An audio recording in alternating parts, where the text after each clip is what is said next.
ক্রিকেটের অন্যতম ভদ্র তারকা রাহুল দ্রাবিড় আরও একবার দারুণ উদাহরণ সৃষ্টি করলেন। সম্প্রতি টি-20 বিশ্বকাপ জেতা ভারতীয় দলকে তাদের ক্রিকেট বোর্ড বিসিসিআই 125 কোটি রুপি বোনাস দেওয়ার ঘোষণা দেন। সেই বোনাসের অংশ হিসাবে প্রধান কোচ দ্রাবিড়ের জন্য 5 কোটি রুপি বরাদ্দ রয়েছে। তবে অন্য কোচদের প্রতি বোনাসের অঙ্কে অসমতা দেখে নিজের থেকে অর্ধেক ছেড়ে দেওয়ার সিদ্ধান্ত নিয়েছেন তিনি। রাহুল দ্রাবিড় ছাড়াও কোচিং স্টাফদের জন্য যারা সদস্য আছে, ব্যাটিং কোচ, বোলিং কোচ ও ফিল্ডিং কোচ, তাদের জন্য বোনাসের অঙ্ক ধরা হয়েছে 2.5 কোটি রুপি। তবে এমন অসমতা মেনে নিতে পারেননি তিনি, তাই নিজের অংশ থেকে অর্ধেক ছেড়ে দিচ্ছেন। হিন্দুস্তান টাইমসের বরাতে বলা হয়, দ্রাবিড় ইতোমধ্যেই বোর্ডকে জানিয়ে দিয়েছেন তার প্রাপ্ত অর্থ থেকে 2.5 কোটি রুপি কমিয়ে দেওয়া হোক। সেখানে তিনি ব্যাটিং কোচ, বোলিং কোচ ও ফিল্ডিং কোচ থেকে বেশি পেতে চান।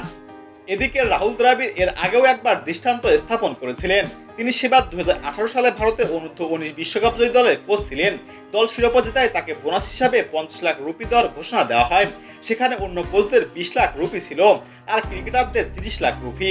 তখন রাহুল দ্রাবিড় এই বোনাস নিতে অস্বীকৃতি করেন। পরে বিসিসিআই এর প্রত্যেক কোচিং স্টাফকে 25 লাখ করে দেওয়ার নতুন ঘোষণা দিয়েছিল।